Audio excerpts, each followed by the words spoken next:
hay nada, Padre, como estar en tu presencia.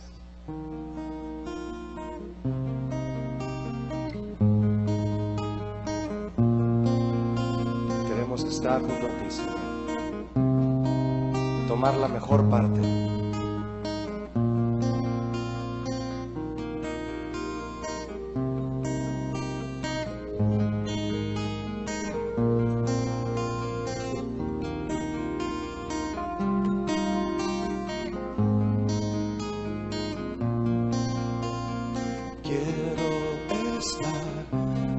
A ti, Jesús, y conocerte cada día más.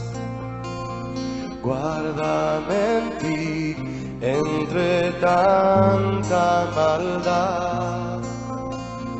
Te pertenezco, yo creo en ti. Tú me amaste como nadie más. En la cruz te entregaste por mí.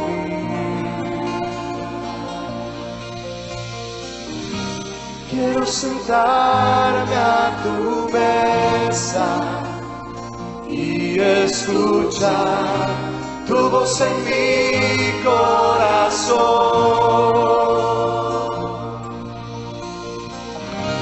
Quiero ser uno contigo, oh mi Jesús, como tú y el Padre son.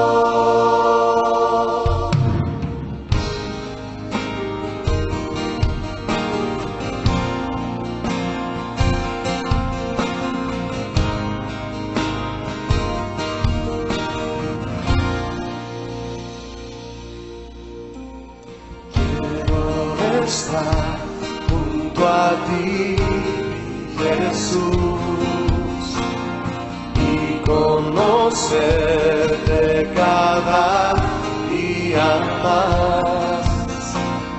Guárdame en ti entre tanta maldad. Te pertenezco, yo creo en ti. Con nosotros, Señor. Tú me amaste como nadie más. En la cruz te entregaste por mí. Quiero sentarme a tu mesa y escuchar tu voz en mi corazón. Quiero ser uno contigo, oh mi Jesús, como tú y el Padre son. Quiero sentarme a tu mesa y escuchar tu voz en mi corazón. Quiero ser uno contigo, oh mi Jesús, como tú y el Padre son. Dile otra vez a Él, quiero sentarme a tu mesa y escuchar tu voz en mi corazón. Quiero ser uno contigo, oh mi Jesús, como tú y el Padre son.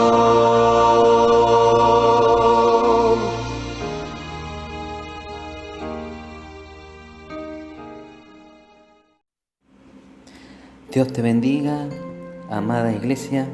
Te saludo con la paz del Señor en este domingo. Como escuchábamos esta adoración para entrar en el tema, que es un tema fundamental, un tema muy importante, que muchos no lo toman como es debido, con el temor del Señor, que es la cena del Señor, cómo debemos tomarla y cómo debemos estar delante del Dios Trino. Por eso, antes de comenzar, vamos a orar para que el Espíritu Santo nos dé entendimiento de este fundamento de nuestra fe. Oremos juntos. Te invito a orar conmigo. Señor, te damos gracias en esta mañana porque nuevamente podemos entrar juntos con mi iglesia a tu presencia para darte gracias. Para darte gracias por el sacrificio, Señor Jesús, que hiciste en la cruz por nosotros, para que hoy día podamos entrar a tu presencia, para adorarte, para darte gracias, Señor, por tu obra maravillosa en la cruz, porque llevaste en la cruz nuestros pecados, nuestras rebeliones, nos has librado del pecado, de la muerte, de las garras de Satanás, Señor. Por eso te damos gracias.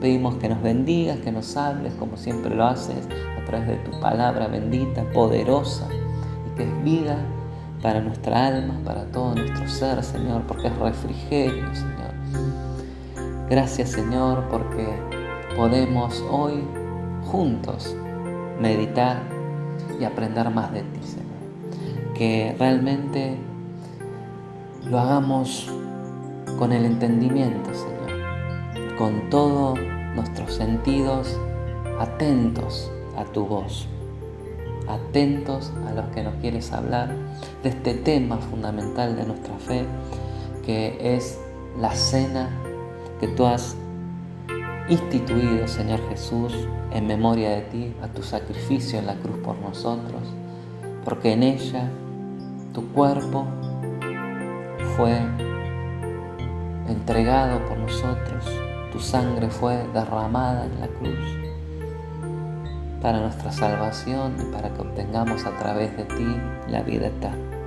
Que entendamos que todo lo que somos y tenemos es a través de ti, Señor Jesús. No somos nada fuera de ti y no podemos hacer nada sin ti, Señor. Te damos gracias porque solamente tú eres el autor y consumador de nuestra fe. Te adoramos, bendecimos tu nombre y te rogamos que tu Espíritu Santo nos llene de tu gracia, de tu sabiduría para poner por obra tu palabra en este día. Te damos gracias en tu nombre, Señor Jesús. Amén. Como escuchábamos la alabanza, yo te pregunto, para comenzar, ¿es tu anhelo estar en la mesa del Señor, compartiendo? ¿Cómo nos preparamos? ¿Cómo las veces que lo hemos hecho? ¿Cómo participamos? Porque siempre que participamos recordamos el sacrificio de nuestro Señor Jesús en la cruz. Muchos hoy en día no conocen como deben conocer este fundamento básico de la fe. Es oído por muchos, pero poco valorizado. Al no tener presente cada vez que participamos, estamos recordando el sacrificio de Jesús, ¿no? De nuestro Señor. Y muchos participan indignamente. Y la palabra del Señor dice que aquel que participa indignamente, quiere decir en pecado, no también reconociendo, ¿no?, nuestra condición de pecado delante de Dios. Eso es participar indignamente, no valorando el sacrificio de Cristo, y con nuestros hechos muchas veces los pisoteamos la sangre de Cristo por nuestra actitud, ¿no?, hacia Dios, que muchas veces no oímos el consejo. Deberíamos preguntarnos, te pregunto, también a vos que estás oyendo, ¿Cómo vivimos hoy la realidad del cuerpo de Cristo? La mayoría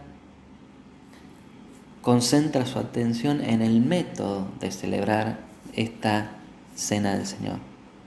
Así, por ejemplo, con todos los detalles externos, ¿no?, del ritual, poner una linda copa, adornar la mesa, ¿no?, poner un lindo pan, ¿no? Pero la cena del Señor constituye la más elevada expresión y práctica de la adoración cristiana. Eso tenemos que tener en mente al momento de participar. Pero no me quiero adelantar. Primero vamos a saber el significado de la Santa Cena. Pablo, conocedor de la ley judía y de los rituales de la Pascua, donde sacrificaban un cordero en memoria de ser libres el pueblo hebreo de la muerte de los primogénitos de Egipto, ¿no? Fue el último juicio, la muerte de los primogénitos egipcios contra los dioses de Egipto, ¿no? Y luego salieron al otro día de esta celebración de la Pascua, que se recuerdan que el ángel de la muerte fue para exterminar a todo primogénito de los egipcios, pero a todos aquellos hebreos que no hubieran pintado con un cordero sin defecto los dinteles de las puertas, de los marcos, ¿no? Si no cumplían con ese ritual, no iban a ser salvos de esa muerte, ¿no? Pero vemos que Pablo explica, inspirado en el Espíritu Santo, que se volvió algo hipócrita y lleno de maldad, ¿sí?, el pueblo. Luego de esa primera Pascua, se volvió hipócrita y lleno de maldad sus corazones por el orgullo. El orgullo los alejó más y más de Dios al pueblo de Israel. Y lo vemos en los tiempos de Jesús mismo, que se llenaban, ¿no?, hablando de Dios, pero mataron al Mesías prometido a su pueblo. ¿Por qué?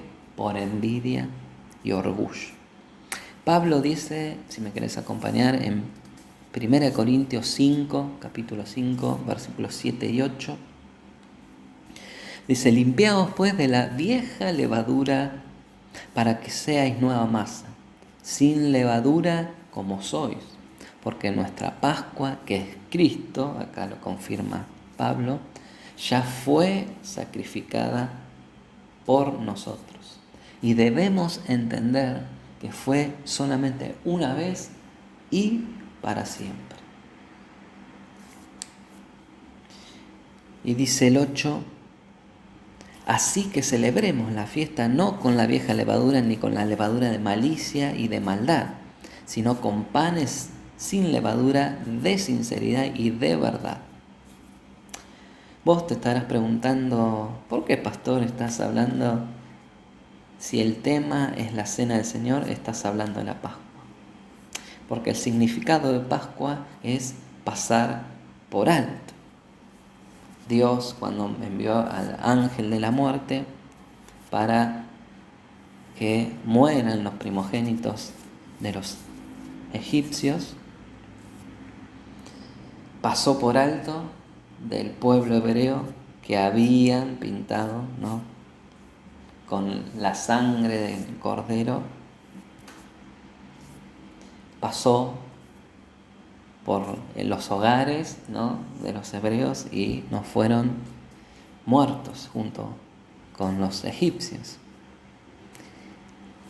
Pero vemos en lo espiritual, el plano espiritual, que Cristo con su sacrificio en la cruz pasó por alto todos nuestros pecados y nos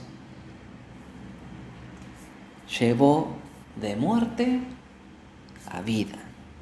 Y cada vez que celebramos la cena, del Señor, estamos recordando su sacrificio en la cruz del Calvario, como cuando celebramos la Pascua, que celebramos en el tiempo de que Jesús fue a morir en la cruz, ¿sí? Y luego al tercer día resucitó y hoy está sentado a la diestra de Dios Padre.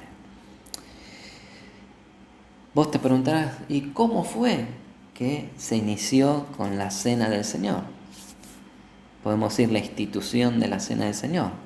Vamos a leer Marcos capítulo 14 del 12 al 25. Aquí Jesús estando con sus discípulos. Vamos a leer en el nombre de Jesús. El primer día de la fiesta de los panes sin levadura, cuando sacrificaban el cordero de la Pascua, sus discípulos le dijeron: ¿dónde quieres que vayamos a preparar para que comas la Pascua?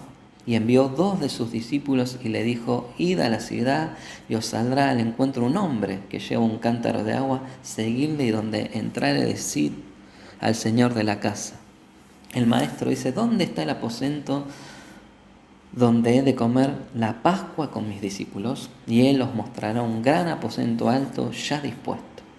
Preparad nosotros allí. Fueron sus discípulos y entraron en la ciudad y hallaron como les había dicho y prepararon la Pascua. Cuando llegó la noche vino él con los 12 y cuando se sentaron a la mesa mientras comían, Jesús dijo: de cierto os digo que uno de vosotros que come conmigo me va a entregar. Entonces ellos comenzaron a entristecerse y a decirle uno por uno: seré yo, y el otro: seré yo. Y él respondiendo le dijo: es uno de los 12, el que moja conmigo en el plato. A la verdad el Hijo del Hombre va según está escrito de él, mas ay de aquel hombre por quien el Hijo del Hombre es entregado. Bueno le fuera a ese hombre no haber nacido. Y mientras comían, Jesús tomó pan y bendijo y lo partió y les dio diciendo: tomad, esto es mi cuerpo. Y tomando la copa y bebiendo y habiendo dado gracias, les dio y bebieron de ella todos.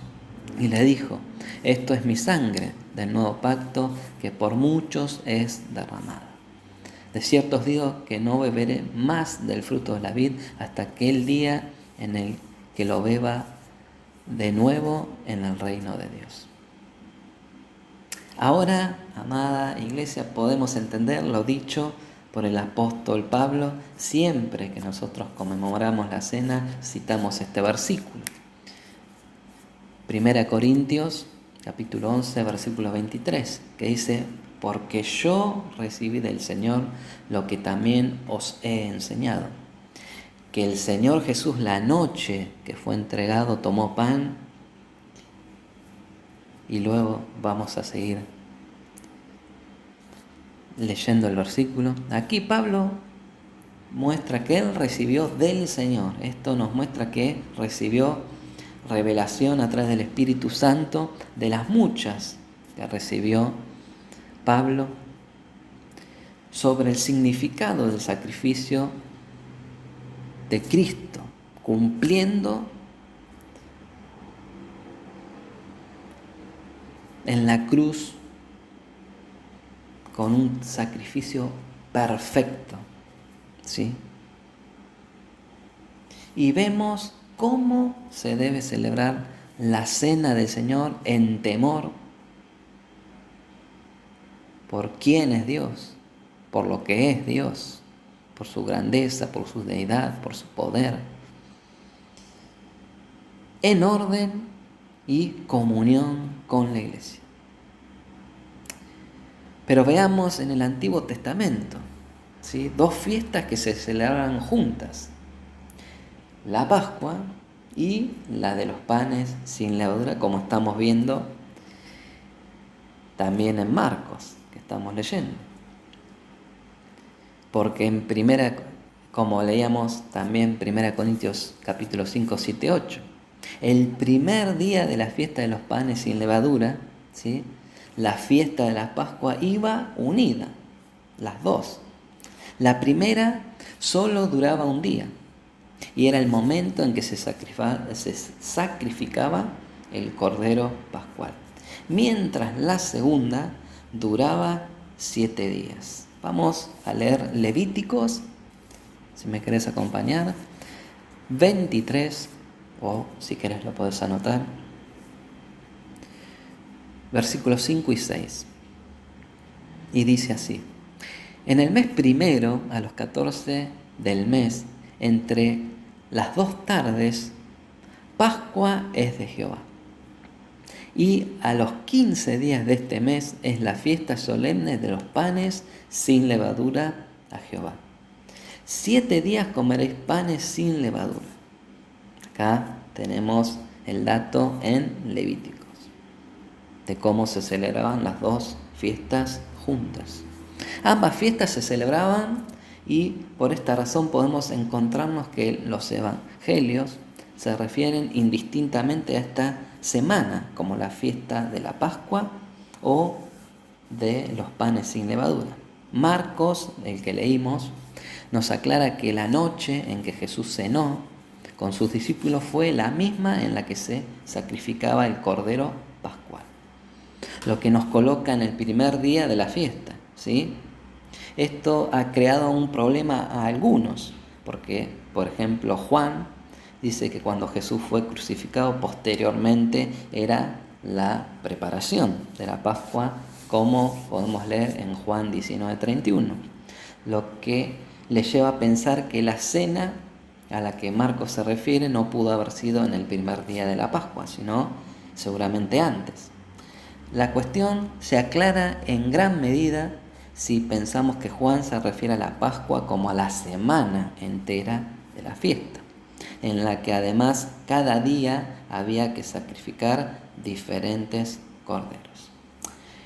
En cualquier caso, no debemos dejar de notar la importancia del hecho de que ese era el día cuando se sacrificaba el cordero de la Pascua. A lo largo de este pasaje veremos intencionadamente Marcos relaciona el cordero sacrificado en la Pascua con el sacrificio de Jesús, el verdadero Cordero de Dios que vino a este mundo,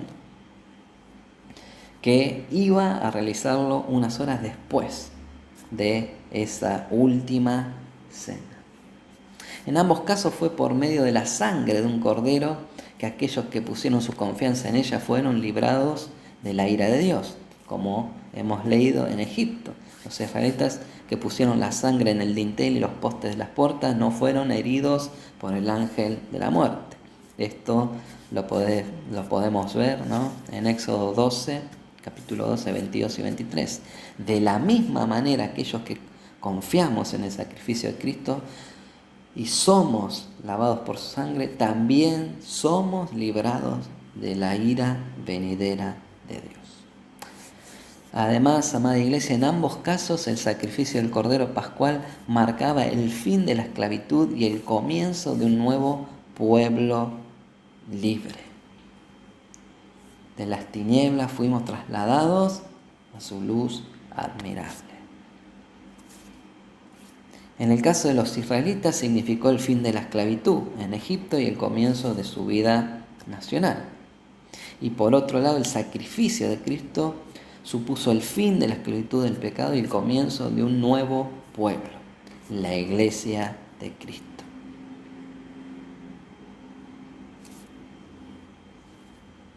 Volvamos a Marcos 14. Vemos la importancia que tenía la Pascua para Jesús, que los discípulos le preguntaron a Jesús dónde quería que fuera a preparar para que comiera la Pascua. Sin duda su preocupación era razonable, sobre todo si tenemos en cuenta que miles de judíos habían llegado en esos días a Jerusalén con el mismo propósito, lo que hacía que la ciudad estuviera llena de personas que ocupaban todos los alojamientos, ¿no? Pero Cristo no había dejado nada a la improvisación, así que envió a 2 de sus discípulos, Pedro y Juan. Lo podemos ver en Lucas 22:8, con instrucciones precisas para encontrar el lugar donde debían preparar la Pascua. Notemos que, sin embargo, que no les indicó una dirección concreta, sino que les dio indicaciones que llevarían a ella, ¿no? La razón para esto, la que tenemos que encontrar en el hecho de que en aquellos días Jerusalén era un lugar hostil para Cristo, que muchos allí estaban buscando la ocasión para prenderle de forma clandestina. Así que, salvo estos dos discípulos, nadie más sabía el lugar exacto donde se iban a reunir, y por supuesto tampoco Judas, que no habría tardado de utilizar esta valiosa información, ¿no?, para cumplir con el trato que había hecho con los principales sacerdotes para entregarle a Jesús. Todo esto era muy triste. Estaba en Jerusalén, la propia ciudad del rey, pero las autoridades habían puesto precio a su cabeza y la ciudad se había convertido en el cuartel general aquí, en la tierra de la rebelión contra el rey, de reyes y señor de señores. Porque a lo suyo vino, pero los suyos no lo recibieron. Por otro lado, amados, esta circunstancia nos sirve también para aprender que el Señor no siempre guía a sus siervos indicándoles directamente el lugar concreto a donde los va a llevar, sino que en muchas ocasiones utiliza circunstancias y personas para conducirlos hasta allí. Por eso se hace imprescindible tener una voluntad rendida a su palabra, ¿sí? En cuanto al aposento, no sabemos quién era la persona que lo puso a disposición de Jesús y sus discípulos, pero debemos suponer que era un lugar espacioso y bien preparado. Se nos dice que era un aposento alto, lo que quiere decir que era un piso superior que las casas judías grandes tenían y al que se accedía por una escalera exterior, lo que le confería bastante independencia. También se nos dice que el aposento ya está dispuesto, así que se hallaría provisto de mesa, además de vasos y todos los enseres necesarios, siguiendo las indicaciones de la ley. El dueño de la casa habría limpiado anteriormente el lugar de cualquier partícula de pan leudado para que pudiera ver en ella, ¿sí? Pero aún así los discípulos todavía tendrían que realizar diferentes preparativos, en especial todo lo relacionado con el cordero que habrían de comer. Ellos tendrían que conseguir un animal que habría de llevar al templo, donde lo matarían, porque ese era el ritual, y luego el sacerdote recogería la sangre del cordero y la rociaría sobre el altar. Después los despellejaría y les traía las entrañas y la grosura, que también serían quemadas sobre el altar. Luego los discípulos llevarían el cordero a la casa para asarlo. A todo esto hay que añadir también algunas compras que tendrían que realizar, como el pan sin levadura, las hierbas amargas, el vino, y etc. Cuando todo esto estuvo listo, ya en la noche Jesús llegó allí junto con los 12 para comer la Pascua en recuerdo de la salida de la esclavitud de Egipto y como signo de amistad entre ellos. Una vez en el aposento alto, todos se sentaron a la mesa. Y como parece que solo estaban ellos sin que les atendiera ningún sirviente, ninguno de los discípulos se prestó a lavar los pies de los presentes, tal como era la costumbre. Por eso Juan nos dice que fue el Señor Jesucristo quien se ciñó una toalla y poniendo agua en el lebrillo comenzó a lavar los pies de los discípulos. Esto lo podemos leer en Juan 13, 4 y 5. Después de esto, él también se sentó a la mesa. Bueno, realmente habría que decir que se reclinó a la mesa, puesto que ellos comían casi tumbados, apoyados sobre un brazo, recostados. Este detalle es importante para comprender algunas escenas de lo que ocurrió más adelante en esa noche. Es una pena que hasta artistas muy reconocidos como Leonardo da Vinci, en su obra, como todos deben conocer, La Última Cena, ha pintado a Jesús y los discípulos sentados a la mesa en lugar de reclinados, que esta era la costumbre. y dice Jesús, ¿no? Uno de vosotros que come conmigo me va a entregar. En esa noche el Señor iba a anunciar el establecimiento de su reino, y fue entonces cuando sacó a luz que Satanás había logrado infiltrar en aquel aposento alto a un traidor que estudiaba cada uno de sus movimientos con el fin de entregarlo a los principales sacerdotes para que lo mataran. Sin embargo, aunque pareciera que esta sorprendente contrariedad podía echar a perder todos los planes de Cristo, en realidad iba a servir para cumplirlos, ¿sí? Nada de lo que allí estaba ocurriendo quedaba fuera de los planes de Dios, y aún el hecho de que fuera uno de los discípulos íntimos del Señor, esto también había sido anunciado antes por las Escrituras.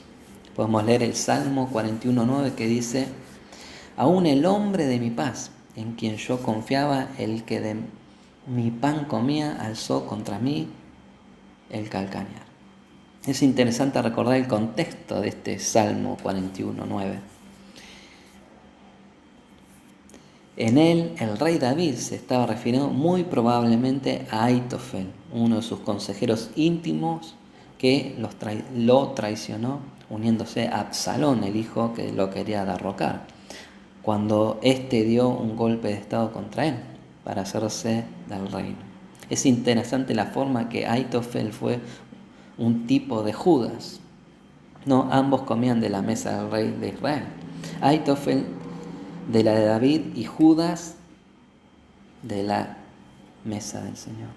Ambos traicionaron a sus respectivos soberanos y ambos se suicidaron al fracasar sus malvados planes. Otro detalle importante es que cuando Jesús se refiere a la persona que le iba a entregar, dijo de él que era alguien quien come conmigo. Y el Salmo aclara: el que de mi pan comía. Judas nunca se había negado a comer del pan de Cristo. De hecho, durante esa última cena, Jesús le dio un bocado de pan mojado en la salsa y él no lo rechazó. Lo podemos ver en Juan 13:26. En el Oriente Medio, ser invitado a comer de la misma mesa era señal de confianza y de amistad. Qué importante eso. ¿A quién invitamos a nuestro hogar a compartir nuestros almuerzos, nuestra cena? Cómo se ha perdido, ¿no?, estas cosas. Y por supuesto, si después de aceptar la hospitalidad de alguien lo injuriaba o traicionaba, eso sería considerado algo especialmente gravísimo. Pero si tratara así a cualquier persona sería algo vergonzoso. Hacerlo al mismo Hijo de Dios era el colmo de la maldad. Sin embargo, estaremos equivocados si creemos que la actitud de Judas ha sido un episodio aislado de traición contra el Hijo de Dios. ¿Cuántas personas, amada iglesia, hay que aceptan los dones que Dios les ofrece, pero después no tienen ningún tipo de amor hacia Él y tampoco dudan en rechazarlo? No debemos olvidar que este mundo ha sido creado por Dios y le pertenece a Él, y por lo tanto todo cuanto podemos disfrutar aquí se lo debemos a nuestro Dios. Sin embargo, millones de personas no dan ninguna muestra de agradecimiento, ni de amor, ni lealtad hacia Dios. De hecho, lo ignoran completamente y no están dispuestos a dedicarle ningún tiempo de sus vidas. Son como Judas, que no puso ningún tipo de reparo para aceptar los altos privilegios que Jesús le había dado.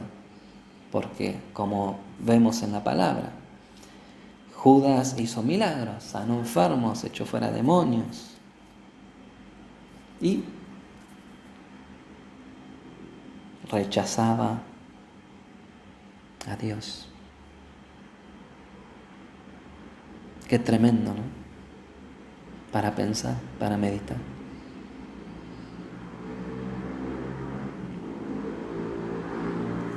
Vemos todo lo que Pudo haber sido, ¿no? Pero su corazón rechazaba a Dios y era malo. Pero que todo lo que fue capaz de hacer fue fingir amor y amistad hacia Él. Fingía, era falso.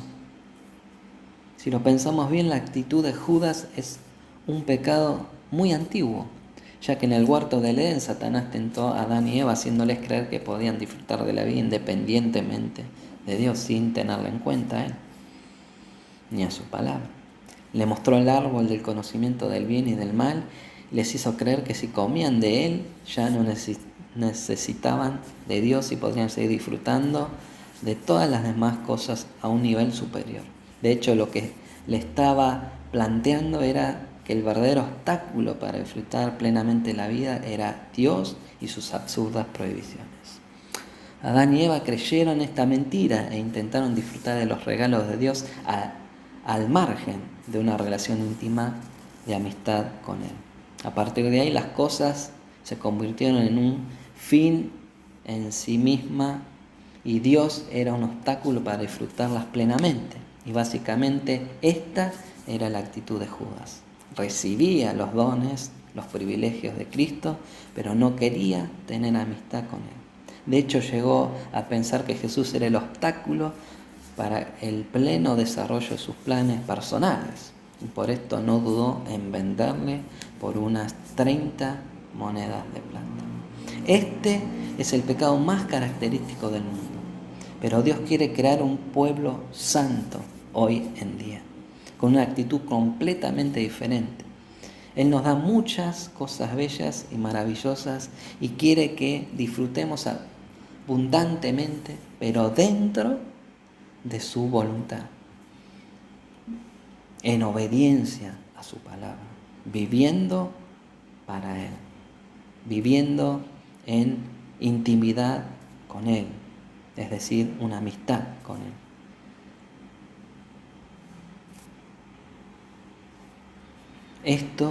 En esto, ¿no?, consiste una verdadera santidad, una vida santa que agrada a Dios, obedeciéndole en toda nuestra manera de vivir, honrándole con todo nuestro ser. Judas participaba de la cena junto a Cristo simulando, como vemos, amistad. De hecho, ya llevaba mucho tiempo haciéndolo, pero esto había desembocado en una actitud de amargura y resentimiento que finalmente le llevaron a traicionarlo.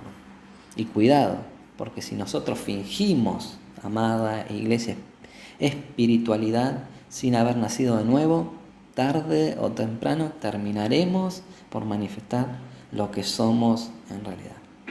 Pero por supuesto Cristo sabía lo que estaba ocurriendo en la mente y el corazón de Judas y anunció su traición antes de que ésta ocurriera para que los demás discípulos supieran que no había sido engañado por él. Una vez más vemos que Jesús tenía el control absoluto de la situación y que nada lo tomaba por sorpresa. Y vemos en Marcos, seguimos en Marcos, comenzaron a entristecerse y decirle uno por uno: seré yo. El Señor no declaró en ese mismo momento cuál de los 12 discípulos era el que le iba a entregar, lo que dio la oportunidad para que cada uno de ellos se examinase a sí mismo.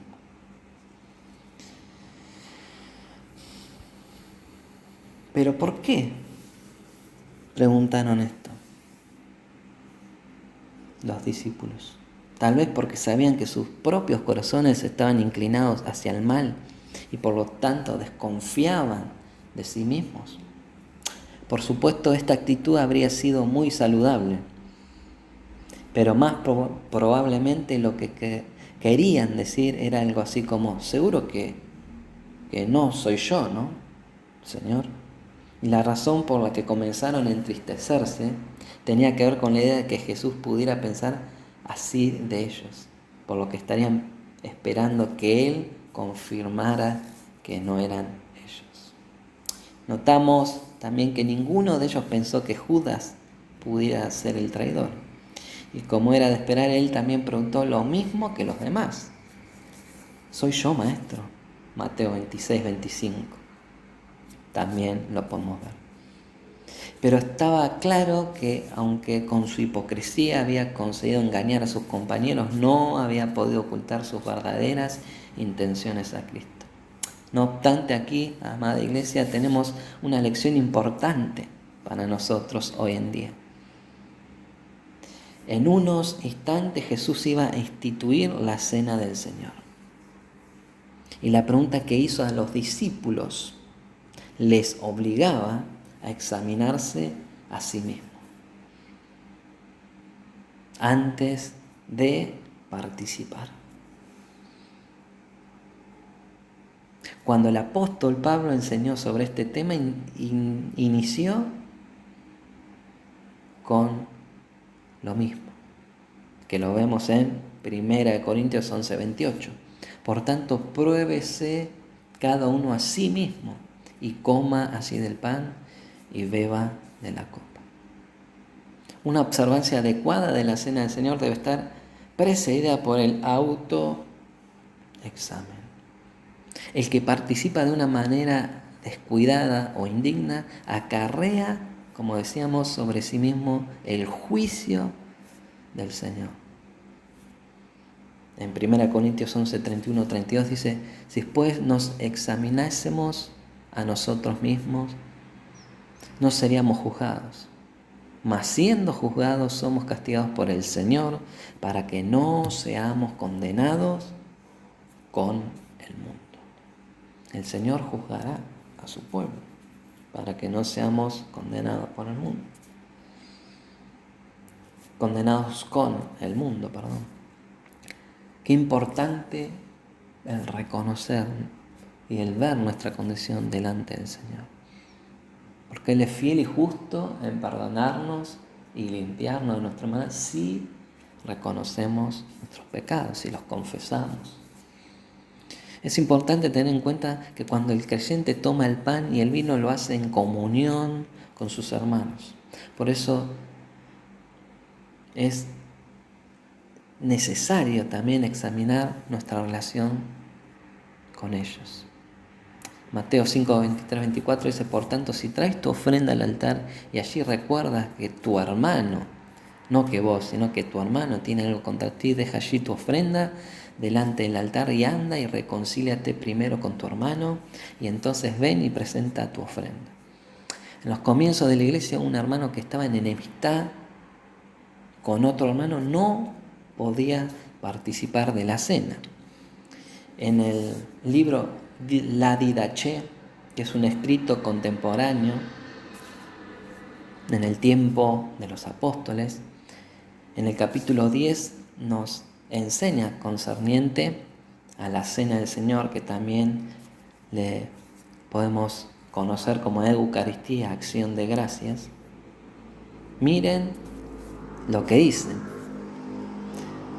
dad gracias de esta manera al tomar la copa, decid: te damos gracias, oh Padre nuestro, por la santa viña de David, tu siervo, que nos has dado a conocer por Jesús, tu servidor. A ti sea la gloria por los siglos de los siglos. Comenzando con la copa. Y después del partimiento del pan, decid: Padre nuestro, te damos gracias por la vida y por el conocimiento que nos has revelado por tu siervo Jesús. A ti sea la gloria por los siglos de los siglos. De la misma manera que este pan que partimos estaba esparcido por las altas colinas y ha sido juntado, te suplicamos que de todas las extremidades de la tierra reúnas a ti y a tu iglesia en tu reino, porque te pertenece la gloria y el poder que ejerces por Jesucristo en los siglos de los siglos. Hasta enseñaba una oración por la copa y por el pan, ¿no? Por el vino y por el pan.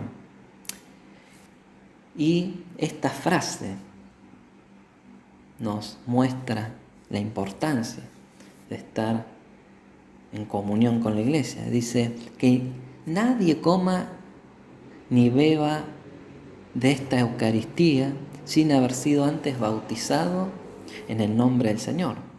puesto que él mismo dice, sobre el particular no deis lo santo a los perros. Aquí vemos el orden y mandato del Señor en la gran comisión, ¿no? De ir y hacer discípulos, bautizándolos en el nombre del Padre, el Hijo y del Espíritu Santo, y también la importancia de estar en comunión, es decir, congregándose como iglesia. No necesariamente en un templo como pasa hoy en día, no en un templo, puede ser en una casa. ¿Qué pasaba cuando estábamos, ¿no?, con los cultos en templos? Hasta el año pasado, ¿no? Muchos no se congregaban y solo iban el primer domingo, que generalmente se celebra cada primer domingo de cada mes la cena. Iban ese domingo, participaban, ¿no?, de la cena, dejaban su diezmo y después no se congregaban en todo el mes.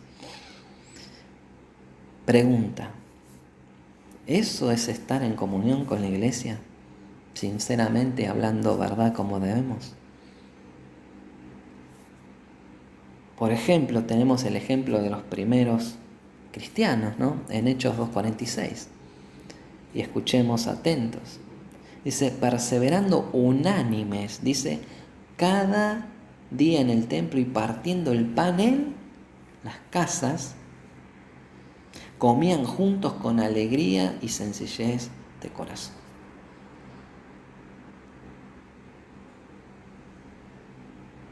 Los hermanos buscaban estar en comunión cada día, ¿sí?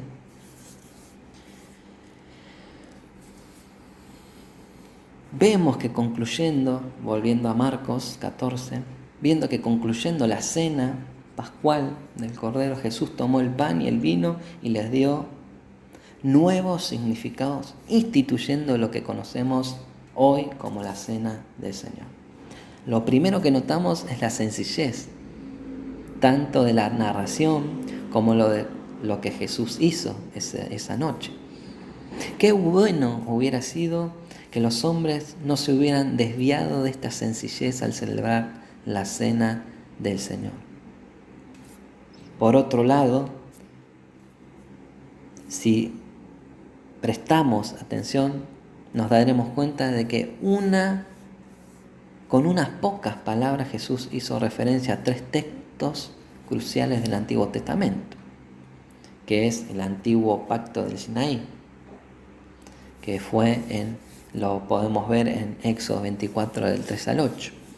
El nuevo pacto anunciado por el profeta Jeremías en Jeremías 31 del 31 al 34, y finalmente la promesa del siervo de Dios que carga con los pecados de muchos y así obtiene la salvación para ellos, y que encontramos en Isaías 53:12, si lo querés anotar. Y vamos, para que entendamos bien, vamos a ver todos estos detalles de cómo inició, ¿no?, con el partimiento del pan y del vino, ¿no? Cómo comenzó esta cena. Primero dio gracias. También la Santa Cena se lo conoce como la Eucaristía, que viene del griego acción de gracias. Cuando participamos de la cena del Señor, estamos dando gracias a Jesús, recordando su sacrificio en la cruz. Por eso es muy importante la disposición de nuestros corazones. El Señor comenzó, vemos, dando gracias. Y es importante subrayar este hecho, porque muchos han interpretado sin base bíblica que lo que Jesús hizo fue consagrar el pan y el vino, cuando en realidad lo único que hizo fue dar gracias. Pero en esas circunstancias tan adversas y dramáticas por las que Jesús pasaba, ¿no? ¿Cuál era la razón por la que podía dar gracias, ¿no?, te preguntarás vos. Sin duda su actitud nos sorprende, porque nosotros Normalmente no actuamos así, pero Jesús era Dios, ¿no? Y a pesar del profundo dolor que abundaba en su alma, como vemos después, ¿no? En Getsemaní, ¿no? Luego, en esa misma noche, y viendo con claridad que la obra de la cruz que se disponía a realizar iba a implicar la separación temporal con su Padre, como podemos leer en Mateo 27:46, sin embargo también podía ver de forma anticipada que el cumplimiento de esa obra encomendada serviría para glorificar a su Padre, y el poder hacerlo le llenaba de gratitud a pesar del profundo dolor que tenía Jesús en su carne. Esto lo podemos ver en Juan 17:4. Además, Jesús sabía que el Padre no le abandonaría a la muerte, como vemos en el Salmo 16:10, Hechos 2:25-28, y por eso podía dar gracias anticipadamente pensando en su resurrección, y de la misma manera, sea cual sea nuestra situación al participar, amada Iglesia, de la cena en Cristo y en su obra a nuestro favor, siempre podemos encontrar motivos para la gratitud. Segundo, vemos que dice, esto es mi cuerpo, esto es mi sangre, ¿no? Habiendo diferentes interpretaciones sobre lo que Jesús quiso decir con estas palabras, pregunta, ¿no? Te pregunto a vos, ¿debemos entenderlas como que el pan y el vino eran símbolos de su cuerpo y sangre, o tal vez que de alguna manera se transformaban en su cuerpo y en su sangre? ¿En qué sentido está presente Cristo en la Santa Cena? La respuesta a estas preguntas han creado profundas divisiones entre las diferentes confesiones llamadas cristianas. Para entender el asunto es necesario hacer un poco de historia. A lo largo de la Edad Media se ha acentuado la creencia de que el cuerpo y la sangre literales de Cristo están presentes en el pan y en el vino, y por lo tanto pueden transferir la gracia del Señor y santificar a aquellos que participan de ello. En el Concilio de Trento, la Iglesia Católica reafirmó estas doctrinas de la Edad Media y han perdurado hasta nuestros días actualmente. Ellos sostienen que en el momento en que el sacerdote consagra los elementos, son realmente transformados en el cuerpo y la sangre literal de Cristo, juntamente con su alma y su divinidad. Se llama la conocida transustanciación. Por esta razón, las hostias, ¿no?, que ellos dan, o partículas consagradas que se reservan o sobran después de la comunión, pertenecen al cuerpo del Señor y debe ser adorado. También ha de ser paseado solemnemente en procesiones, por otro lado, sobre la base de la presencia real de Cristo en el pan y el vino. Durante la misa católica, Cristo es ofrecido en sacrificio expiatorio para el perdón de pecados. Según la Iglesia Católica, este nuevo sacrificio es incruento y sirve para actualizar el sacrificio cruento de Cristo, reportando los mismos beneficios que el primero. Por supuesto, esto solo lo puede hacer un sacerdote debidamente ordenado. Evidentemente, cualquier persona que lea, ¿sí?, la Biblia sin estar influenciado por posiciones teológicas, nunca llegará a decir de las palabras de Cristo un sistema doctrinal tan complejo, ¿no? Han sido necesarios muchos siglos para que la sencillez de la cena que Jesús instituyó y que los primeros discípulos practicaron llegara a convertirse en lo que hoy día se practica en la Iglesia Católica, que es en contra de lo que Cristo realmente instituyó y hizo en la Santa Cena. Es totalmente erróneo, es un error. En este punto es importante que consideremos varias cosas. Si realmente se produce la transformación del pan y del vino en el cuerpo y la sangre de Cristo, este será el único milagro de todos los que hizo el Señor, que no puede ser comprobado. ¿sí? Por ejemplo, cuando Jesús convirtió el agua en vino durante las bodas de Caná, ¿se acuerdan? De Galilea. El maestresala, después de probarlo, dijo que era un vino excelente. Juan 2, 9 y 10, si lo querés leer después. Cuando leemos las palabras de Jesús, lo más razonable es pensar que se estaba refiriendo al pan y al vino como símbolos de su cuerpo y de su sangre. Y esto, amada iglesia, es así, por varias razones. Primeramente, el Señor empleó un lenguaje similar en otras muchas ocasiones. Yo soy la puerta, yo soy el camino, yo soy la vid, yo soy la luz. Si alguno tiene sed, venga a mí. Y en todas ellas nos damos cuenta que estaba usando un lenguaje metafórico. ¿Y por qué esta ocasión tenía que ser diferente? En segundo lugar, no debemos olvidar tampoco que en aquel momento estaban celebrando la fiesta de la Pascua y que todo lo que allí había eran símbolos que servían para recordar y conmemorar la Pascua que sus antepasados habían celebrado antes de salir de Egipto.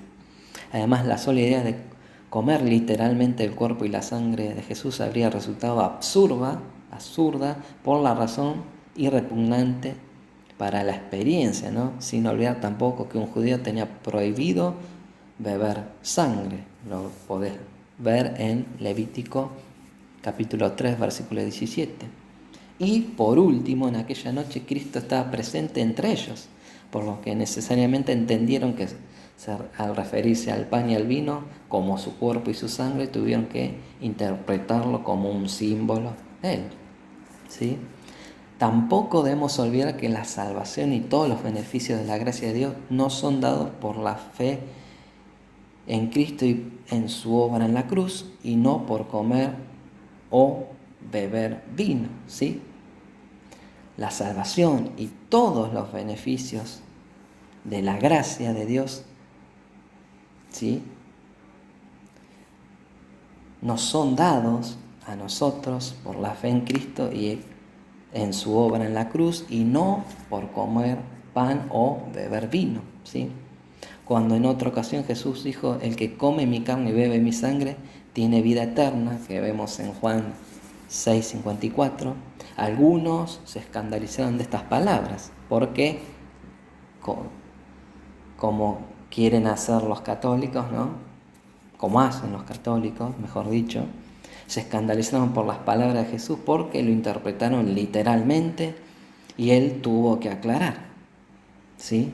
¿Cómo aclaró estas palabras Jesús a los fariseos, a los religiosos, que decían que era absurdo esto, ¿no?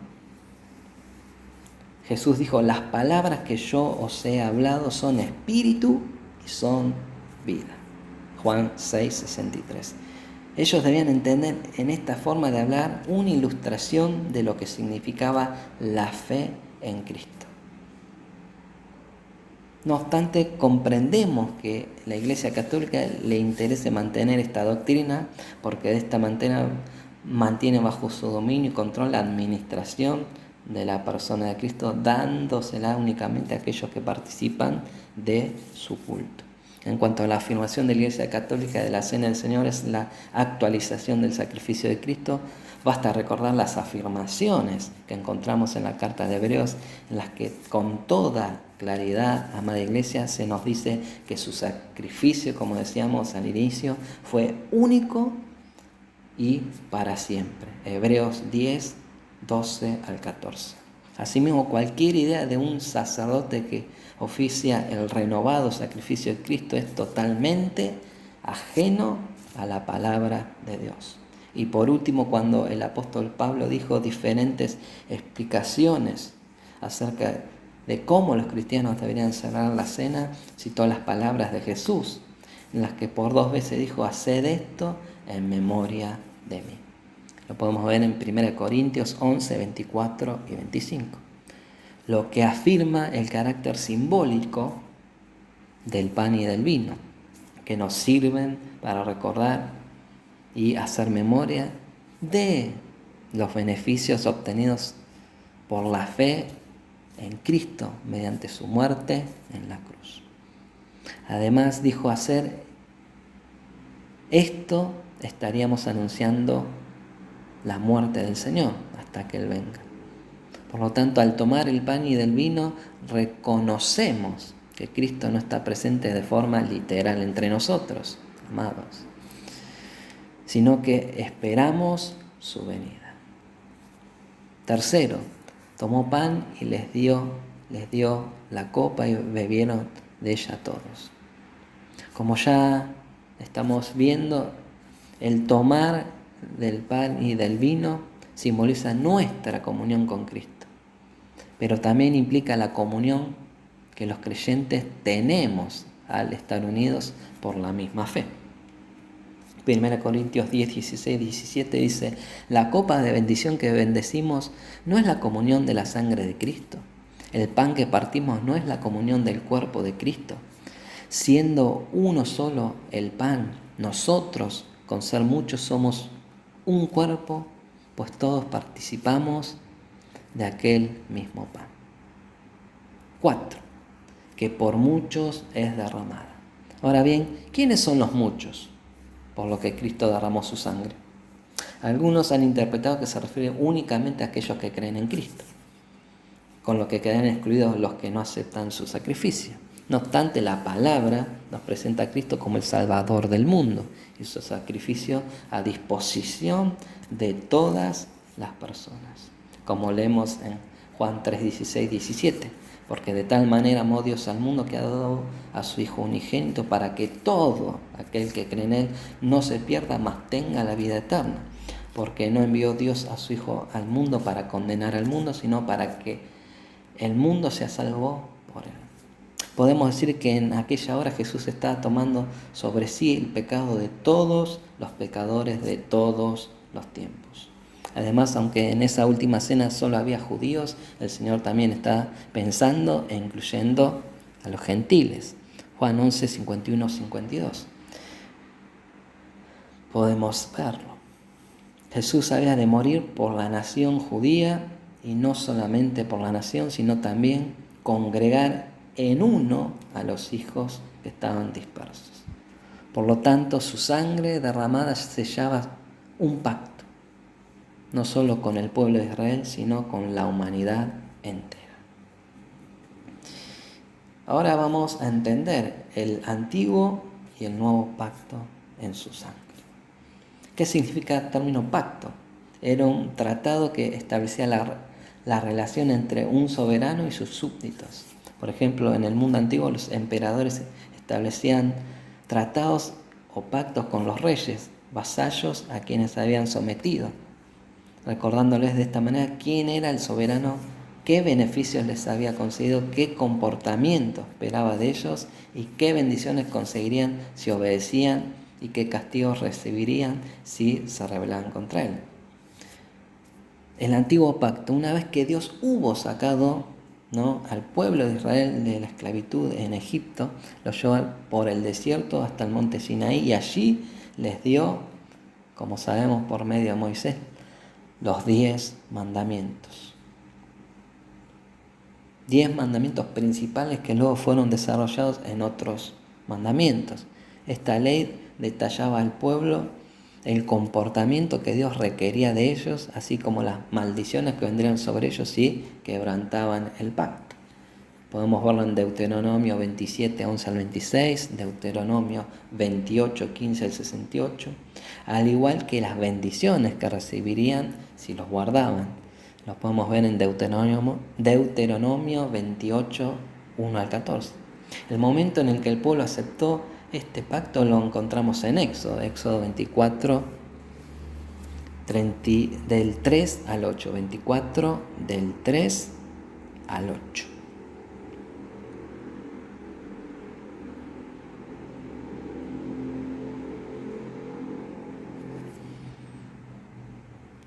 ¿Qué ocurrió después? ¿Cuál fue el resultado de este pacto? A pesar de que los israelitas recibieron con mucho entusiasmo el pacto y prometieron rápidamente cumplir su parte, la triste realidad es que inmediatamente después de que Moisés terminara de dar la ley al pueblo, ellos hicieron un becerro de oro y lo adoraron, diciendo: Israel, estos son tus dioses que te sacaron de la tierra de Egipto. dejaron en claro que no estaban dispuestos a sujetarse a la ley de Dios, que Dios mismo le había dado, y le dijo: yo soy Jehová tu Dios, que te saqué de la tierra de Egipto, de la tierra de casa de servidumbre. No tendrás dioses ajenos delante de mí, y no te harás imágenes.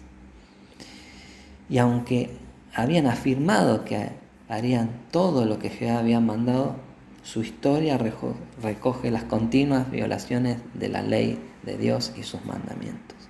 El pacto quedó roto y como consecuencia Dios envió al pueblo al exilio y su templo fue destruido. El autor de los Hebreos lo resume de esta manera en Hebreos 8:9. Ellos no permanecieron en mi pacto y yo me desatendí de ellos, dice el Señor. Está claro que este pacto antiguo no sirve para establecer una relación auténtica y satisfactoria con Dios. Aún así, hay muchas personas que todavía piensan que sí es posible y se esfuerzan por cumplir todos los mandamientos de la ley y por medio de sus obras alcanzar la salvación eterna. Pero se engañan a sí mismos, no queriendo ver sus propios fracasos, ignorando que Dios exige una obediencia absoluta y completa. Finalmente, Dios no tendrá más remedio que rechazarlos de la misma manera que lo hizo con su pueblo Israel. Y ahora vamos a ver el nuevo pacto. Así que una vez que Dios mismo había desechado el antiguo pacto, anunció un nuevo pacto por medio del profeta Jeremías. Jeremías 31, del 31 al 34 dice: pero este es el pacto que haré con la casa de Israel después de aquellos días, dice Jehová. Daré mi ley en su mente y la escribí en sus corazones, y yo seré a ellos por Dios y ellos me serán por pueblo. Y no enseñará más ninguno a su prójimo ni ninguno a su hermano diciendo: conoce a Jehová, porque todos me conocerán, desde el más pequeño de ellos hasta el más grande, dice Jehová, porque perdonaré la maldad de ellos y no me acordaré más de su pecado. Aquí encontramos los términos del nuevo pacto, al que Jesús hizo referencia al final de la última cena. Esto es mi sangre del nuevo pacto. Evidentemente, el hecho de tener que establecer un nuevo pacto ponía en evidencia que algo había fallado en el primero. Por lo tanto, este nuevo pacto tenía que ser establecido bajo unas premisas diferentes. ¿Qué fallaba en el antiguo pacto y qué tendría que tener el nuevo? Lo que había fallado en el primer pacto no fue la ley, sino el pueblo, los israelitas. Como reflexiona Pablo, la ley a la verdad es santa y el mandamiento es santo, justo y bueno. Romanos 7:12. Pero los israelitas, como todos los hombres, eran malos e incapaces de cumplirla. Aquí radicaba el problema fundamental del primer pacto. Había dos partes implicadas, Dios y el hombre.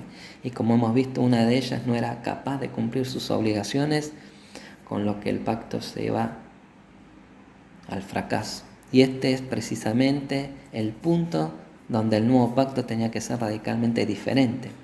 Ahora solo hay una parte implicada, podemos verlo en los términos del pacto tal como se enumeran en Jeremías, como leíamos 31-34, o Hebreos 8:10 al 12. Allí comprobamos que todo lo que se dice tiene que ver con lo que Dios hará.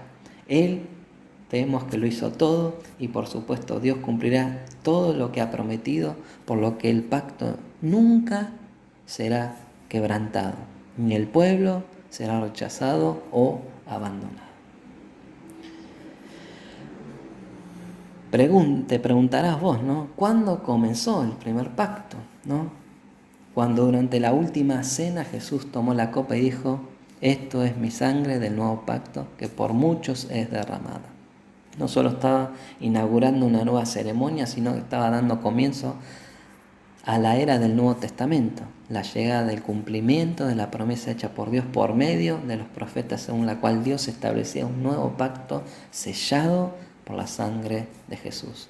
Esta es una de las razones por las cuales el autor de Hebreos afirma que Jesús es el mediador y fiador del nuevo pacto. Lo podemos ver en Hebreos 7:22, Hebreos 8:6, Hebreos 9:15 y Hebreos 12:24.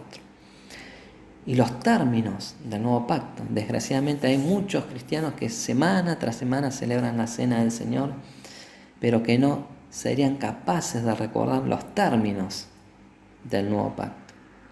Y para aquellos que no lo saben, no lo recuerdan y que debemos tener presentes siempre que participamos de la cena, de los cultos, vamos a enumerarlos, ¿sí? Primero, la ley de Dios escrita en nuestro corazón. Hebreos 8:10 dice: pondré mis leyes en la mente de ellos y sobre su corazón las escribiré. Todos sabemos que los 10 mandamientos del antiguo pacto fueron escritos sobre piedra. Esto les hacía a la gente lo que debían hacer, pero no suplían el poder para hacerlos. Además, en muchas ocasiones las normas de la ley de Dios iban en contra de sus deseos y pasiones interiores, por lo que con frecuencia llegaban a ser odiosas, cargas, ¿no? Así que el hombre comprobaba una y otra vez su incapacidad, incluso su falta de deseo por cumplir la ley. Y en tal caso, si llegaba a obedecerla, sería por temor al castigo, pero nunca lo harían con gozo y por amor. La diferencia en el nuevo pacto no es que Dios haya cambiado su ley, puesto que el carácter moral de Dios sigue siendo el mismo, y sus exigencias para con el hombre, amada iglesia, tampoco han sido rebajadas. La diferencia está que en el nuevo pacto Dios da un nuevo corazón al hombre que desea agradarle y sujetarse a él y a sus principios. Dios le provee de una nueva naturaleza. De hecho, le da la verdadera naturaleza de Dios y también le provee un nuevo poder para cumplir la ley por medio del Espíritu Santo. El apóstol Juan denomina el proceso por el que esto ocurre como el nuevo nacimiento.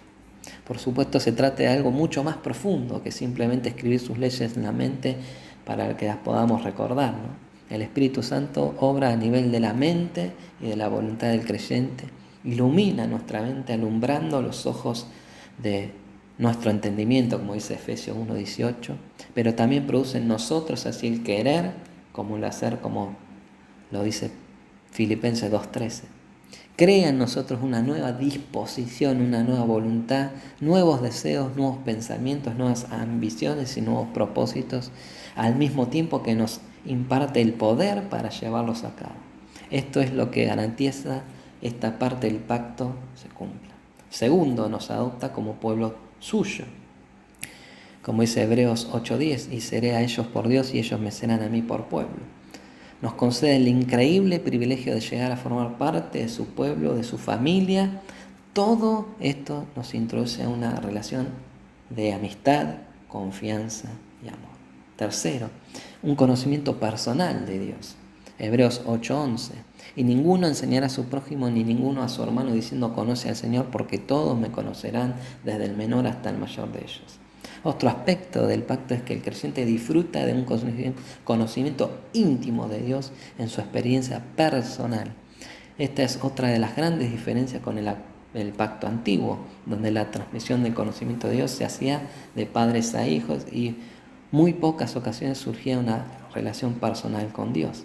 Se podría decir que la vasta mayoría de los israelitas no pasaban de ser meros espectadores espirituales. Trágicamente, gran parte del cristianismo de hoy es una variedad de esto que ocurría en Israel en el pasado. Hoy día, naciones enteras, así como comunidades y familias, se adhieren a un cristianismo nominal, solo por cuestiones sociales, tradicionales y costumbres. Por esta razón, cuando el individuo es separado de sus raíces culturales, eclesiásticas y colocado en una ciudad diferente o una universidad atea, sus ideales morales no tardan mucho en evaporarse y en abandonar su cristianismo. Pero en el nuevo pacto Dios quiere que le conozcamos de una forma personal, directa e íntima. En este proceso otras personas no pueden ayudar a comprender cosas de Dios, pero la experiencia de la salvación y de la comunión con Dios tiene que ser necesariamente personal. Solo este tipo de conocimiento personal de Dios garantiza la salvación. El perdón de todos los pecados. El cuarto punto del nuevo pacto. Hebreos 8:12 dice, porque seré propicio a sus injusticias y nunca me acordaré de sus pecados y de sus iniquidades. A pesar de que Dios ha escrito sus leyes, su ley en nuestros corazones, aún así A veces caemos en el pecado. Por esta razón, esta última cláusula del pacto nos trae un profundo alivio. No obstante, algunos han interpretado que esta gracia ilimitada de Dios hacia los creyentes parece abrirles la puerta para pecar, pecar y pecar, y hacer lo que bien les venga en gana. Pero quienes razonan así rápidamente han olvidado lo que dice la primera parte del pacto, que establecía que Dios también escribía su ley en su corazón, y por esta razón un verdadero creyente, amada iglesia, lejos de buscar el pecado, desea cada vez agradar a Dios y vivir en santidad y acorde a la voluntad de Dios y buscar la presencia y llenura del Espíritu Santo. Luego Jesús dice: no beberé más del fruto de la vida hasta que aquel día en el que beba de nuevo en el reino de los cielos. Recordemos Marcos capítulo 14 del 12 al 23. Al entregar a sus discípulos la copa del nuevo pacto, en su sangre Cristo estaba inaugurando su reino, al que serían admitidos todos aquellos que aceptasen la redención por su sangre. El establecimiento de esta fase espiritual de su reino no necesitaría esperar hasta su segunda venida, sino que comenzaría inmediatamente en los corazones de aquellos que aceptaran este nuevo pacto. Así que, en cierto sentido, cuando volvemos a celebrar la cena, estamos mirando hacia atrás, al momento en que Él estableció su reino en el corazón de los creyentes, por medio de su muerte en la cruz. Pero al mismo tiempo, el Señor también nos exhorta a mirar hacia adelante, al momento en el que Él volverá en gloria para establecer su reino de forma visible y plena. Así que, aunque su despedida era triste y dolorosa, por otro lado, estaba llena de esperanza.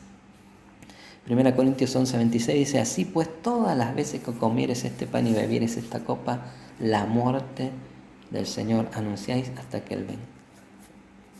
Entonces podemos interpretar que el día en que lo beba de nuevo en el reino de Dios, al momento cuando el Señor resucitó, venciendo a la muerte y contemplando la obra de la salvación, o su segunda venida, cuando establezca de forma visible su reino, vemos que el Señor quiere que recordemos.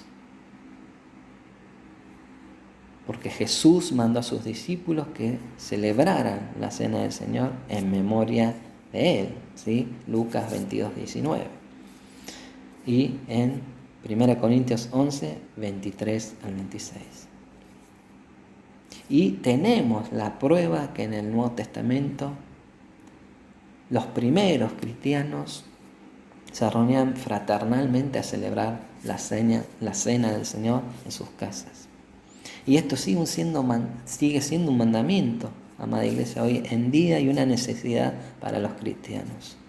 Sería trágico olvidar la base sobre la que el Señor estableció este nuevo pacto y los términos que lo regulan. Igualmente debemos tener presente constantemente que el Señor va a regresar pronto para terminar de establecer su reino en plenitud. Lo triste, amada iglesia, que la iglesia actual está peor que la iglesia de Corintios a la hora de participar de la cena.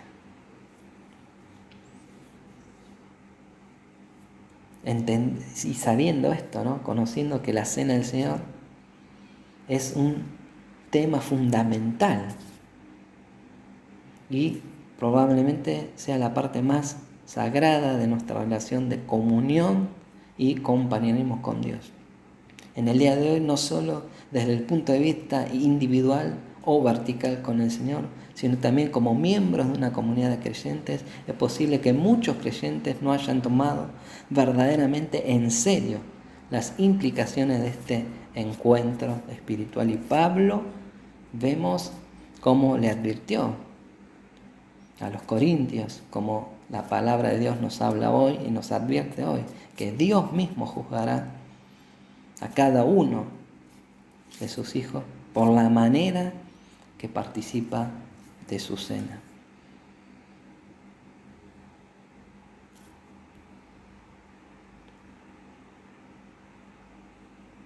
Vemos también en la iglesia de Corintios que ya Dios había juzgado a su pueblo en la celebración.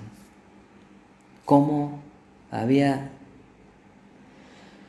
tan bajo habían caído. Estaban blasfemando.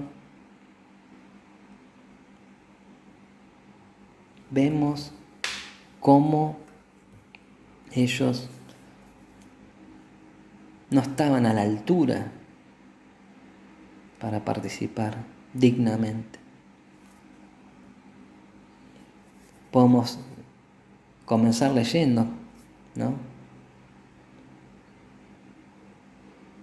Vemos la importancia que le dio a este fundamento de la fe y de cómo debemos participar. Como recordamos, dijo lo siguiente en 1 Corintios 11:23: porque yo recibí del Señor lo que también os he enseñado, que el Señor Jesús, la noche que fue entregado, tomó pan, ¿no? Ahora Pablo recibió esta enseñanza por una revelación directa de Dios, ¿no? Y la colocó en el mismo nivel que el Evangelio, porque en el capítulo 15 de 1 Corintios, de esta primera carta, versículo 3 dijo: porque primeramente os he enseñado lo que asimismo recibí, que Cristo murió por nuestros pecados, conforme a las Escrituras. O sea que Pablo recibió la revelación directa de el Señor, ¿no?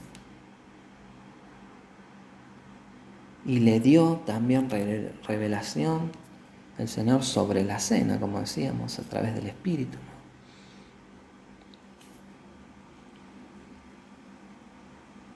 Tenemos que tener en mente que Pablo no estuvo presente en la última cena del Señor, que ahí instituyó la Santa Cena, pero por revelación, ¿no? Recibió este conocimiento.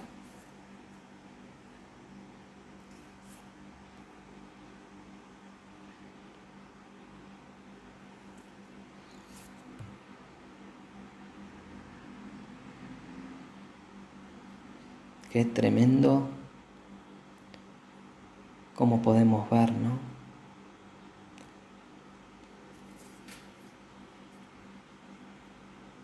A Pablo exhortando a la iglesia.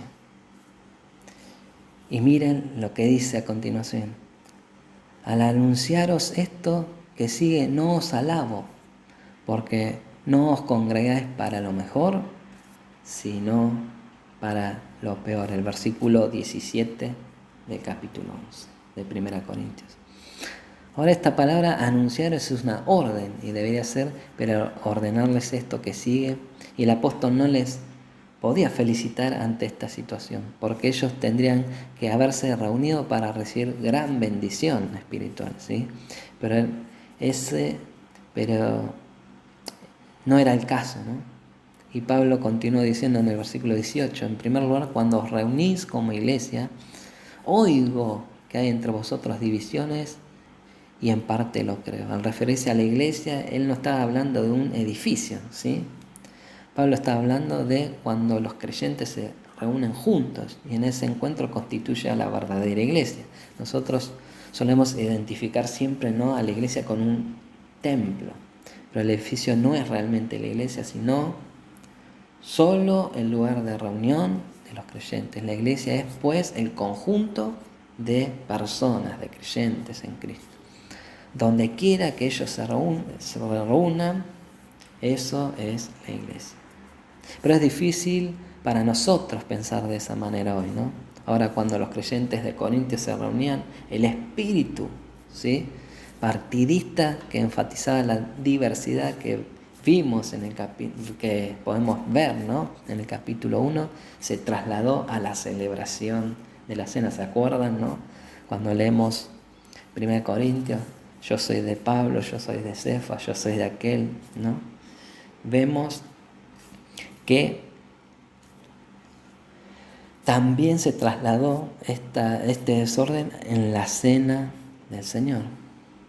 Y allí se puso en evidencia la división que existía entre ellos. Así que se nos dice, ¿no? Vemos acá el versículo 19 continúa diciendo: es preciso que entre vosotros haya divisiones para que se pongan de manifiesto entre vosotros los que son aprobados. Esto explica todos los cultos y las sectas que existen actualmente. ¿Por qué los permite Dios? Te habrás preguntado. Para mostrar los que somos de Cristo. Dentro de una congregación hay personas que no son creyentes, que no son cristianos, que es de los muchos que hay dentro de las congregaciones. Siempre hay un remanente fiel. Hay muchos que están dentro de la iglesia, participan de las cenas, de los cultos, que no son salvos. Qué tremendo. Son simples personas que van.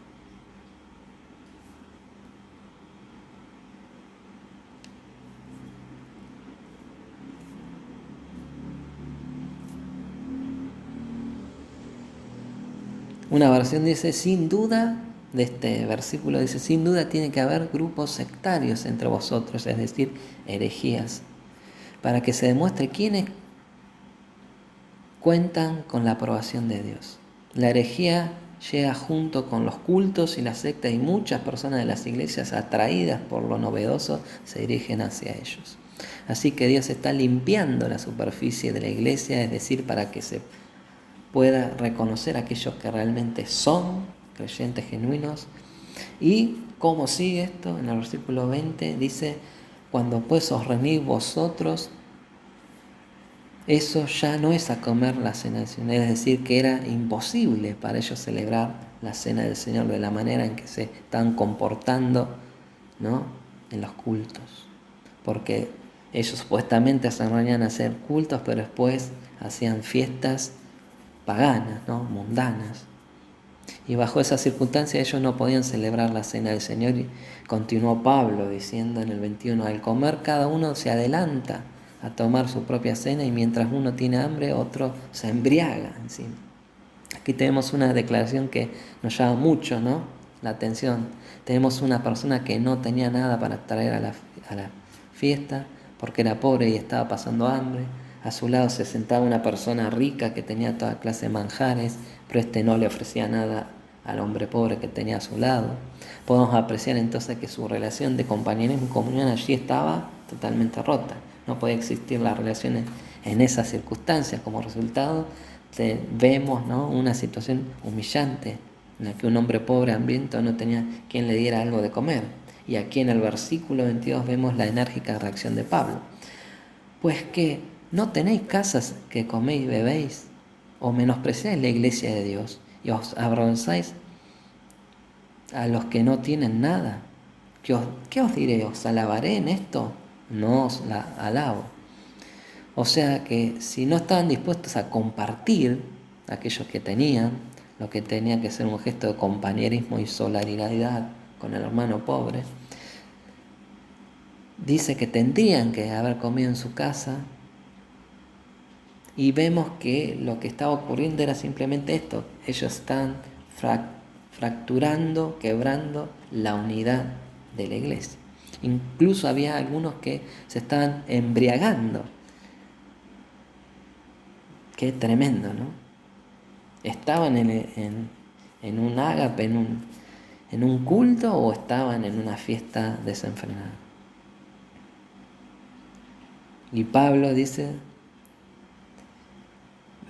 y vemos nosotros, ¿no?, que no estaban en las condiciones para recordar la muerte de Cristo.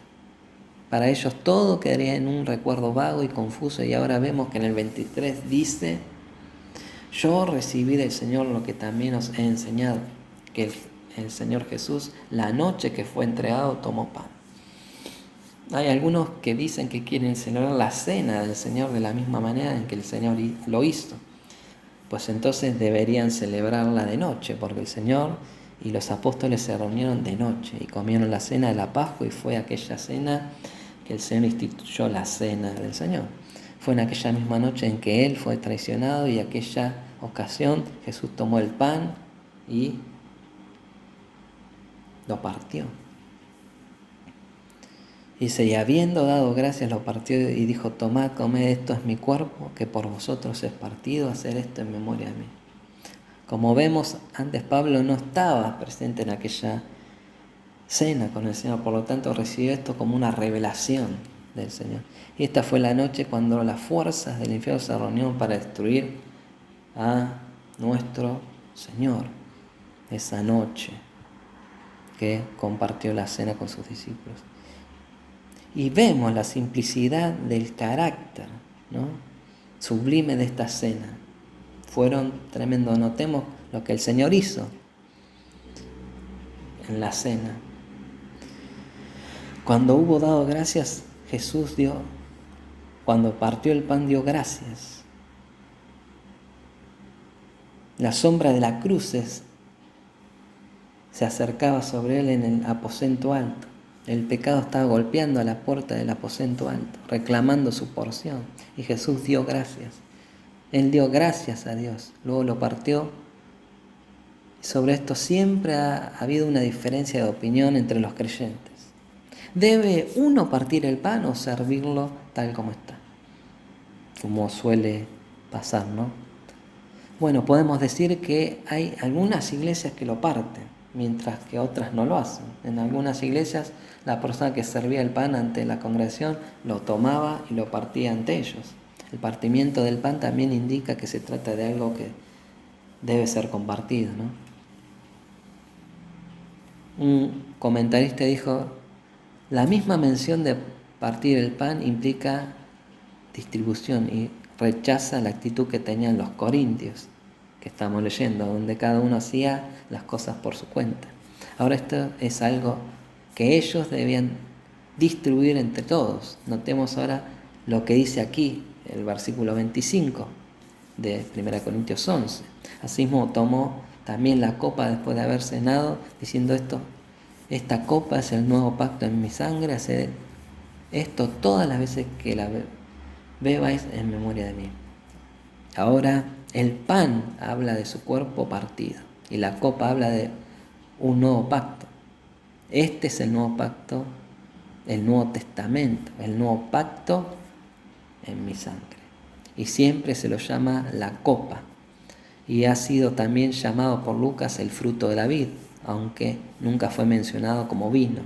Usted puede notar que dice bebe esta copa. Debemos decir que creemos que lo que bebieron fue zumo de uva sin fermentar. Algunos quizás se preguntan el porqué de esta afirmación. Bueno, esta era la fiesta de la Pascua, el tiempo del pan sin levadura. No parece lógico que ellos participasen de la misma fiesta del pan no fermentando con levadura, ¿no?, y bebiesen el zumo de la uva fermentado, que es el vino. Ahora, el detalle interesante fue que Jesús lo llamó la copa. Es que su cuerpo fue la copa que contenía la sangre. Él nació para morir y derramar su sangre, ¿sí? También debemos entender, amada iglesia, que la sangre hablaba de su muerte, o sea, de la muerte de Cristo. Y creemos que no era una sangre contaminada por el pecado como la mía y la tuya. Una y otra vez los apóstoles nos recordaron que nosotros tenemos el perdón de los pecados por aquella sangre que Dios extendió sobre nosotros. Por su misericordia, a causa de aquella sangre, Él nos abrió la puerta de entrada de los cielos. De manera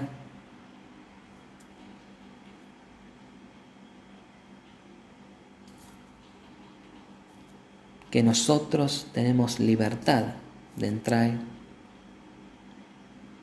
a su presencia.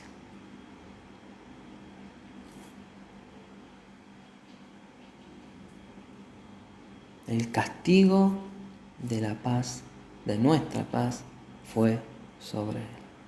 Recordemos esta palabra. Así pues, todas las veces que comáis este pan y bebáis esta copa, la muerte del Señor, proclamáis hasta que Él venga. En 1 Corintios Pablo estaba siempre abriendo una puerta o una ventana, mostrándonos algo nuevo. Aquí pronunció la frase hasta que Él venga. Cuando observamos la cena del Señor, la mesa se proyecta en 3 diferentes direcciones. En primer lugar, es una conmemoración. Él repitió la frase: hacer esto en memoria de mí. Esta mesa mira hacia atrás, a más de 2000 años al momento de su muerte en la cruz. Así como si el apóstol hubiera dicho: no os olvidéis de ello, que es muy importante, o sea que es una mirada al pasado, ¿sí? En segundo lugar, la mesa significa comunión, nos habla del presente, del hecho de que hoy estamos unidos en Cristo y que Cristo vive. Y en tercer lugar, es un compromiso, se proyecta al futuro, al hecho de que Jesús vendrá otra vez, o sea que esta mesa no durará para siempre, es temporal. Una vez que la fiesta se termine, puede que no volvamos a celebrar, ¿sí? Porque en la actualidad la tenemos hasta que Él regrese. La fiesta nos habla de un Señor ausente que volverá otra vez. Por eso debemos mirar hacia el futuro. Y el Señor tomó estos elementos frágiles, el pan y el vino, que se echarían a perder en unos días, y construyó un verdadero monumento. No sería de mármol, de bronce, de plata ni de oro, solo pan y el fruto de la vid. Pero hablaban de Jesús y no recuerdan muchos que somos responsables de su muerte. Versículo 27, seguimos leyendo de 1 Corintios 11, de manera que cualquier que coma este pan y beba esta copa del Señor indignamente será culpable del cuerpo y de la sangre del Señor. Por tanto, examínese cada uno a sí mismo y coma así del pan y beba de la copa. El que come y bebe indignamente sin discernir correctamente el cuerpo del Señor, juicio y condenación come para sí. ¿Qué quiere decir esto de discernir el cuerpo del Señor? Te preguntarás. Al remontarnos a la historia pasada, veremos que la iglesia tuvieron problemas para determinar el significado de esta expresión. Siempre ha habido 3 interpretaciones en cuanto a esto. Un punto de vista es que estos elementos, cuando el sacerdote oficia ante el altar, se convierte en la sangre del cuerpo de Cristo, que se llama, como veíamos, la mala enseñanza, la transubstanciación. Los cristianos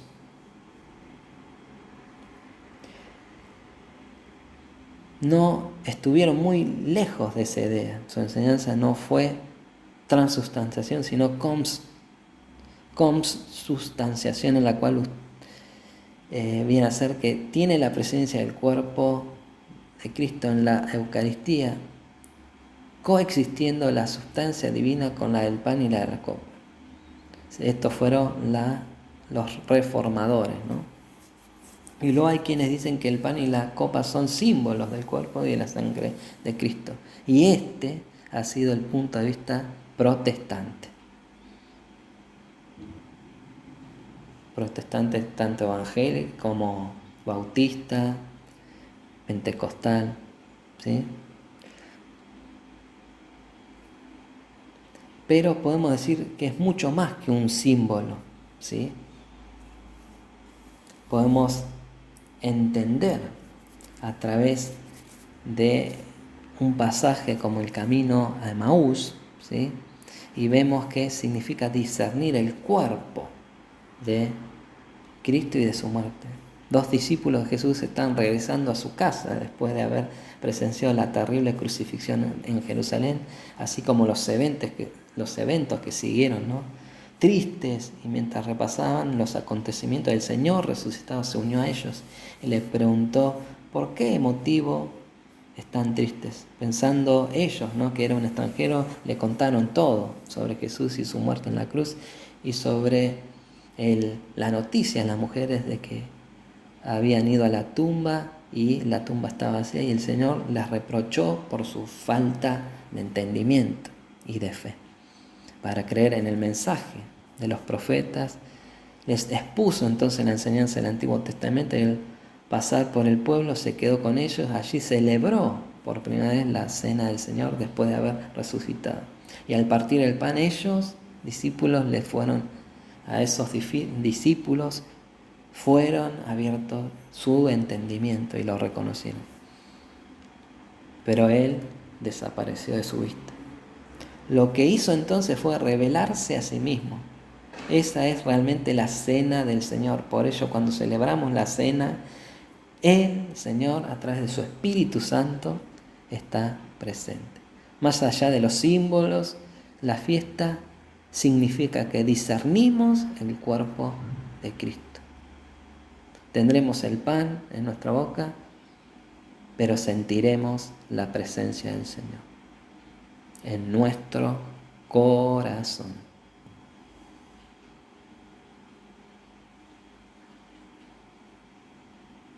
Es mucho más que un ritual, una ceremonia. Sigamos por el versículo 30. Por lo cual hay muchos enfermos y debilitados entre vosotros y muchos han muerto. Ellos habían participado de la cena de una manera indigna. Y seguimos. Si pues nos examináramos a nosotros mismos no seríamos juzgados, pero siendo juzgados somos castigados, disciplinados, porque por el Señor, para que no seamos condenados con el mundo. Aquí se está hablando de creyentes, ¿sí? Podemos examinarnos cuando sabemos que estamos en una mala condición espiritual. Si no, Él nos juzgará disciplinándonos para que no seamos condenados con los que no son creyentes. Porque en un día futuro Jesús juzgará al mundo, pero primero tiene que tratar con los que son suyos. Por eso versículos 33 y 34 dice: así que, hermanos míos, cuando os reunáis a comer, esperaos unos a otros. Así alguno tiene hambre, que coma en su casa, para que vuestras reuniones no resulten dignas de condenación. Las demás cosas las pondré en orden cuando vaya. Para ir terminando, amados pastores, estos consejos para ustedes. Nosotros, al igual que Pablo, que ponía orden en la iglesia, nosotros debemos velar y ver por el estado espiritual de la grey. Aquí, en esta primera carta de Corintios, vemos el caso de la disciplina que no querían ejercer sobre aquel que tenía relaciones sexuales con su madrastra, ¿no? Del joven que estaba con su madrastra, y él dijo: saquen a ese incrédulo, a ese perverso, de la congregación. Muchas veces no se disciplina a personas que están en pecado por temor a lo que dirán, o que se ofendan, o que se vayan. Pero cuando nosotros disciplinamos a una oveja, estamos hablando de ovejas, es para cuidar al cuerpo y a la iglesia de Cristo, para que no seamos contaminados, ¿no?, por el pecado. Y muchos hoy vemos que están no muertos literalmente, sino muertos espiritualmente por participar indignamente. Por eso yo decidí no celebrar el primer domingo de cada mes como hacen muchos, menos todos los domingos, como dice acá en la palabra, ¿no? Y menos todas las veces que nos reunamos. ¿Por qué? Porque no hay temor de Dios en la iglesia. Porque por muchos años comen y beben juicio para sí. Por eso yo a mi congregación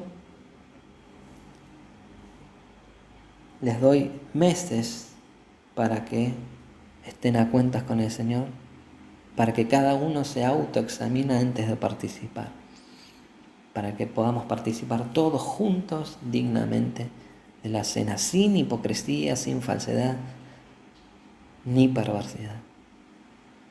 Porque aquellos que desobedecen la palabra del Señor nunca podrán participar dignamente.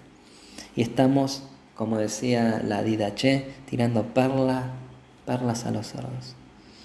Que ahora, amada iglesia, amados pastores, amados hermanos, con más entendimiento temamos al Señor y participemos de la cena con acción de gracias, glorificando a nuestro trino Dios.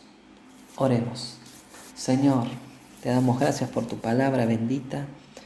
Te pedimos que perdones nuestros pecados, que si hemos participado indignamente de tu cena, nos perdones, nos limpies, nos purifiques, nos santifiques, que podamos tener temor reverente delante de tu presencia, porque delante de ti estamos todo el tiempo, y que cuando nos reunamos respetemos a nuestros hermanos, sobre todas las cosas, perdonemos nuestras faltas, porque si nosotros no nos perdonamos, tú no nos vas a perdonar. Que tengamos presentes tu sacrificio y lo que costó esa muerte en la cruz, Señor, sabiendo que tú estás presente cuando nosotros estamos adorándote, cuando nos reunimos como iglesia, sea en templo, sea en una casa, tú estás presente en todo tiempo y muchas veces nos olvidamos que tú sabes todas las cosas. Por eso te pido, Señor, que nos bendigas, que bendigas a mi congregación, que bendigas a mis hermanos que están oyendo, que traigas entendimiento, temor, Señor, un anhelo de santidad, de consagración a ti, porque somos templos de tu Espíritu Santo, Señor. Te pido que nos bendigas, que nos des inteligencia espiritual, discernimiento espiritual al momento de participar la cena. Te doy gracias por mis hermanos, Señor, por la paciencia, por el amor y por el tiempo que han dispuesto por oír tu palabra. En el nombre de Jesús te doy gracias. Amén. Amada iglesia, que el Señor te bendiga, que seguí escudriñando en la palabra este tema fundamental y tan importante para nosotros, que siempre que participemos con entendimiento y teniendo el discernimiento del cuerpo de Cristo, que es la iglesia, al participar de esta cena que el mismo Señor Jesús la instituyó para que lo recordemos hasta que Él venga. Que el Señor te bendiga. Saludos en casa.